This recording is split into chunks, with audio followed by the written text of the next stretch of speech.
Hello everyone. I, Dr. Rajni Sharma, Assistant Professor, Department of Economics, RIPG College, Panipat, will discuss today on the topic externalities. जैसा कि आप सबको पता है, paper मिल की production से एक बाई प्रोडक्ट निकलता है, दैट इज कार्बन डाइऑक्साइड। वो कार्बन डाइऑक्साइड जैसे ही हमारे इन्वायरमेंट में जाकर मिलता है, तो वो बहुत ही नेगेटिव इफेक्ट क्रिएट करता है। कुछ साइंटिस्ट के अकॉर्डिंग यह बहुत सारे बर्थ डिफेक्ट्स और कैंसर जैसी प्रॉब्लम्स का कारण बनता है। इसी को ही एक्सटर्नलिटीज कहा जाता है। आज के इस लेक्चर में मैं आपको बताऊंगी what are externalities, what is the nature of externalities and how externalities cause market failure. तो सबसे पहले हम जानते हैं कि एक्सटर्नलिटी क्या है। Externalities arises whenever an individual or firm undertakes an action that has an effect on another individual or firm for which the latter does not pay or is not paid. कहने का मतलब ये है कि when the action of any one firm and any producer, any consumer affect the other person in a way that can be positive, that can be negative, और उसको affect कर जाता है और उसके बदले में उसको कुछ भी पे नहीं किया जाता है, इसे ही एक्सटर्नलिटी कहा जाता है। यह बहुत ही इंपॉर्टेंट टॉपिक है जब हम कहते हैं कि मार्केट सक्सेस को हर्ट करने का एक बहुत ही इंपॉर्टेंट फैक्टर है, दैट इज एक्सटर्नलिटी। तो अभी हम जानते हैं कि एक्सटर्नलिटी है क्या and what is the nature of externality.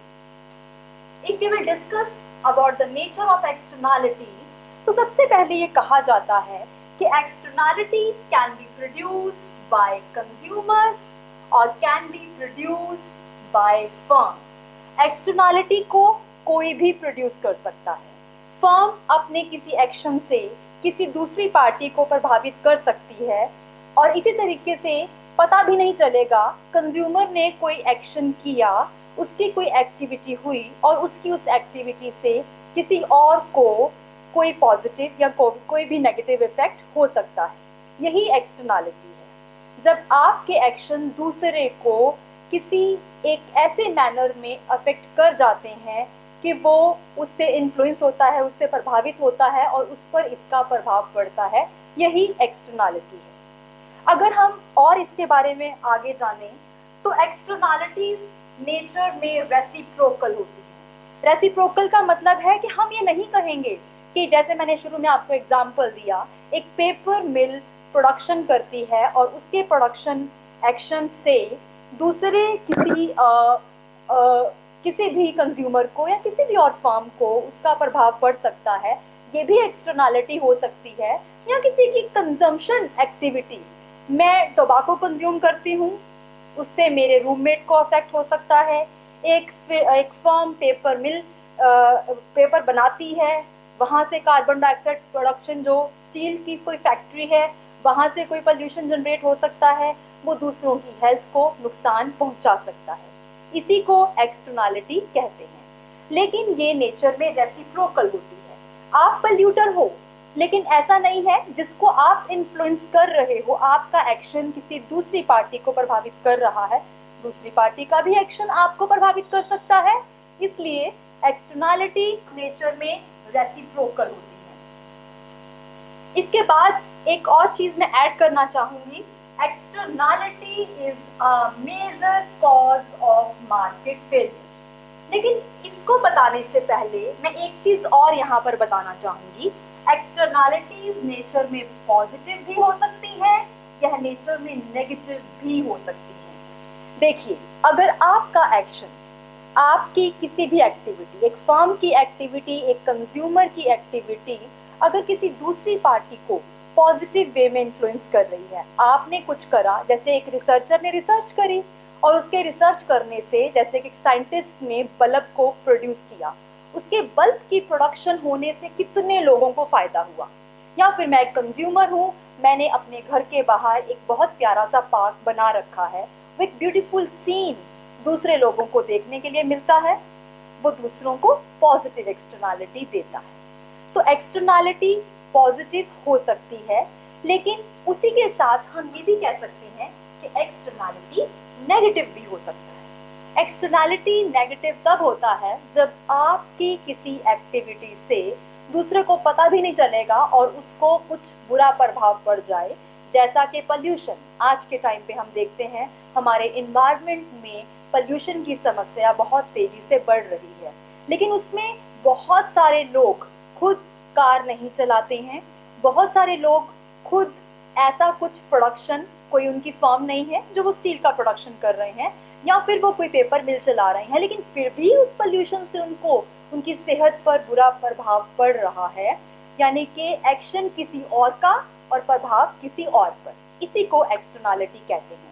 अगर एक पर्सन का एक्शन किसी दूसरे पर अच्छा प्रभाव डालता है तो that is the case of positive externality, और अगर किसी का एक्शन किसी दूसरे पर बुरा प्रभाव डालता है तो दैट इज नेगेटिव एक्सटर्नैलिटी। अब यहाँ पर हम क्योंकि नेचर को डिस्कस कर रहे हैं तो एक बात को समझना बहुत ही ज़रूरी हो जाता है, वो ये कि हम, जैसा कि ये इकोनॉमिक्स में टॉपिक है, तो हम इसको क्यों पढ़ रहे हैं। इकोनॉमिक्स में तो हम मार्केट से ही संबंधित समस्याओं को पढ़ते हैं, मार्केट को पढ़ते हैं, मार्केट सक्सेस को पढ़ते हैं, मार्केट एफिशिएंसी को पढ़ते हैं। तो उसी मार्केट एफिशिएंसी के साथ एक प्रॉब्लम हमारे पास यहाँ पर है, एक्सटर्नैलिटी। मार्केट सक्सेस को हर्ट करती है ये एक्सटर्नैलिटी की प्रॉब्लम। जैसा कि मैंने आपको अभी बताया, externality has positive effect, externality has negative effect. अगर ये नेगेटिव एक्सटर्नैलिटी है, अगर किसी एक पर्सन का एक्शन किसी दूसरे को बुरा प्रभाव डाल रहा है, तो उसकी वजह से हमारे मार्केट में क्या होगा, ओवर प्रोडक्शन ऑफ गुड्स होंगे। नेगेटिव एक्सटर्नैलिटी की प्रेजेंस के साथ, whenever there is a presence of negative externality, this leads to over production of goods. Market में जो ऑप्टिमम पॉइंट होता है उससे ज़्यादा प्रोडक्शन होना शुरू हो जाता है। जैसा कि हम पोल्यूशन की बात कर रहे हैं, तो अगर स्टील प्रोडक्शन ज़्यादा होगा तो पोल्यूशन ज़्यादा होगा और वो लोगों की हेल्थ को ज़्यादा नेगेटिव इन्फ्लुएंस करेगा। इसी तरीके से अगर हम दूसरा केस पॉजिटिव एक्सटर्नैलिटी की बात करें, तो पॉजिटिव एक्सटर्नैलिटी में आता है, the case again is for the market failure, that is under supply of goods. Negative externalities वस्तुओं के प्रोडक्शन को कम कर देती है। जैसा कि एक रिसर्चर के रिसर्च एक्शन से बहुत से लोगों को फायदा होता है, लेकिन क्योंकि वो सिर्फ रिसर्च अपने लिए कर रहा है, उसे नहीं पता कि उसका एक्शन दूसरे लोगों को भी प्रभावित करेगा। तो उस केस में अगर तो नेगेटिव एक्सटर्नैलिटी के केस में ओवर प्रोडक्शन ऑफ गुड्स होती है, लेकिन पॉजिटिव एक्सटर्नैलिटी के केस में अंडर प्रोडक्शन ऑफ गुड होता है।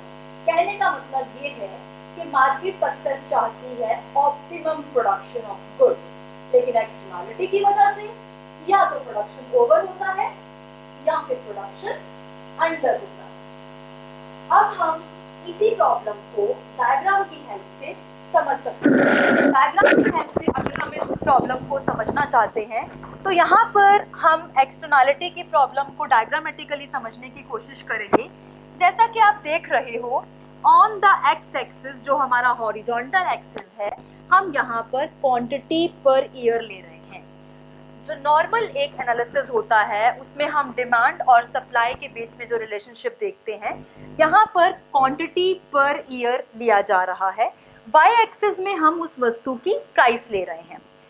ये जो डायग्राम आपके सामने यहाँ पर बनाया जा रहा है, this is the case of negative externality. इस केस में सबसे पहले हम एक downward sloping marginal benefit curve लेंगे। Downward sloping marginal benefit curve कौन सा कर्व है? ये बिल्कुल जैसा डिमांड कर्व है वही कर्व है जो प्राइस और क्वांटिटी के बीच में नेगेटिव रिलेशन को शो करता है। जैसे से क्वांटिटी का प्रोडक्शन बढ़ेगा, मार्जिनल बेनिफिट डिक्लाइन होते जाएंगे। और होता है ऐसा, ये इकोनॉमिक्स का ही एक रूल है जिसमें हम ये पढ़ते हैं कि जैसे से प्रोडक्शन ऑफ क्वांटिटी बढ़ती है, प्रोड्यूसर को उससे होने वाले मार्जिनल बेनिफिट्स नेगेटिव होते हैं। उसी के साथ हम इस पर एक मार्जिनल प्राइवेट कॉस्ट कर्व ले रहे हैं जो कि राइजिंग मार्जिनल प्राइवेट कॉस्ट है। जिसका मतलब है कि जैसे जैसे प्रोडक्शन बढ़ता जाएगा वैसे वैसे प्राइवेट कॉस्ट का मतलब है कि वस्तु को बनाने की जो कॉस्ट है वो बढ़ती जाएगी। लेकिन क्योंकि मैं यहाँ पर एक्सटर्नैलिटी की प्रॉब्लम को डिस्कस कर रही हूँ, तो एक्सटर्नैलिटी की प्रॉब्लम में जब कोई एक एक्शन लेता है तो उसके एक्शन से दूसरों पर बुरा प्रभाव भी पड़ता है। एक और कॉस्ट है जो किसको बेयर करनी पड़ती है? सोसाइटी को बेयर करनी पड़ती है, समाज को बेयर करनी पड़ती है। मान लो ये जो प्रोडक्शन हम कर रहे हैं ये स्टील का प्रोडक्शन है और उसमें से पोल्यूशन जनरेट होता है। मान लो पोल्यूशन दो तरीके से हो सकता है, वो वाटर पोल्यूशन भी हो सकता है, वो एयर पोल्यूशन भी हो सकता है। तो यहाँ पर पोल्यूशन के जनरेट होने की वजह से जो नेगेटिव इन्फ्लुएंस है उसको यहाँ डायग्राम में लिया गया है। आप देख पा रहे हो, जीरो से हमने स्टार्ट किया है कर्व और हम उसको ऊपर की तरफ लेके जा रहे हैं, जिसे कहा जाता है MD। MD stands for marginal damage curve, MPC stands for marginal private cost curve. अब ये जो डैमेज है ना, अगर जीरो प्रोडक्शन है तो जीरो डैमेज है, प्रोडक्शन पॉजिटिव हुआ डैमेज और बढ़ा, प्रोडक्शन और बढ़ा डैमेज और बढ़ गया, ये बढ़ता जा रहा है। लेकिन अभी क्या है, एक जो प्राइवेट फर्म है वो ये सोचेगी कि मुझे कितना प्रोडक्शन करना है, वो उतना ही प्रोडक्शन करेगी जिस पर उसका मार्जिनल प्राइवेट कॉस्ट और मार्जिनल प्राइवेट बेनिफिट इस ई पॉइंट पर आपस में कट करेंगे और उसके अकॉर्डिंग वो प्रोडक्शन करेगा सिर्फ कितना?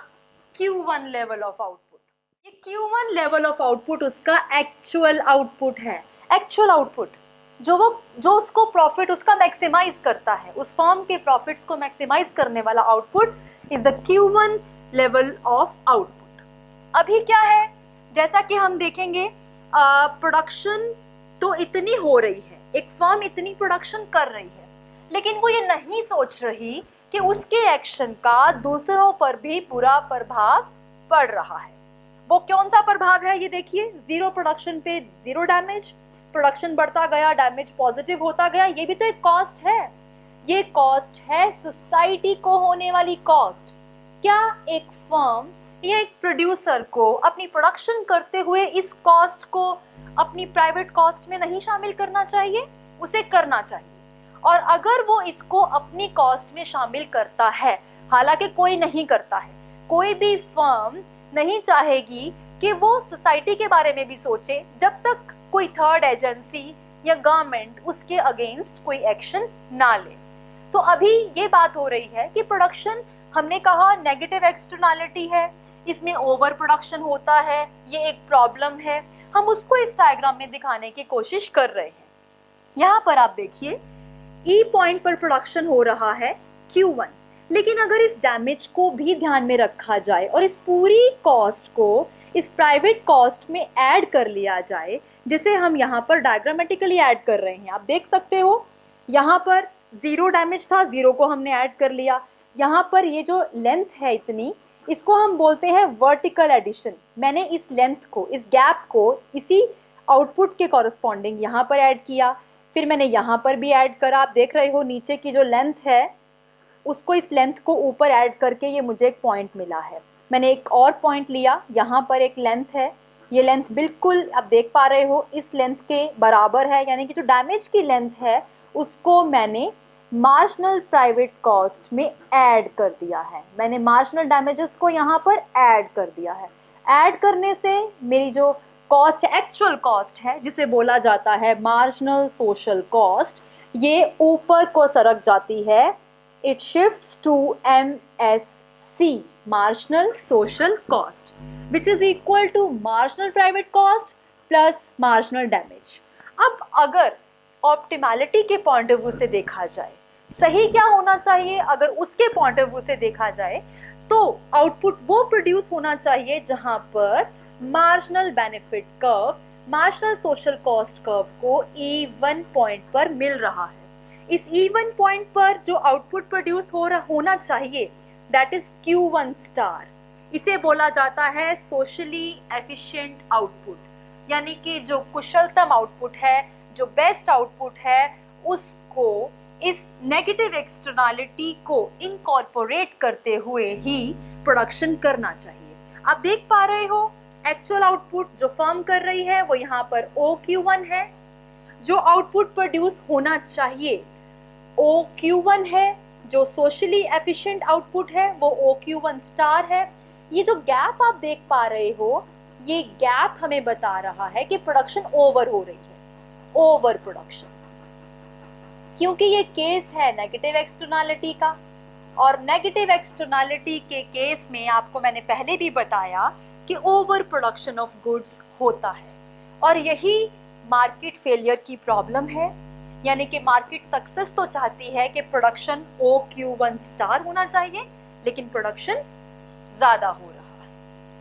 सो in this case we can say that externalities leads to the problem of market failure in the sense that there is an overproduction of goods and services. इसी तरीके से हम पॉजिटिव एक्सटर्नैलिटी को भी एक्सप्लेन कर सकते हैं, और सिर्फ इतना ही सफिशिएंट नहीं है, हमें ये बताना है कि एक्सटर्नैलिटी प्रॉब्लम के सल्यूशंस क्या है, क्या हो सकते हैं, कैसे इस प्रॉब्लम को दूर किया जा सकता है ताकि हम मार्केट सक्सेस को अचीव कर पाएँ। और ये बताना इस वीडियो में पॉसिबल नहीं होगा, तो अभी के लिए मैंने आज आपके साथ डिस्कस किया externality problem. In the later video or in the another lecture, we will discuss about the solutions of externality. Till then, thank you very much and have a nice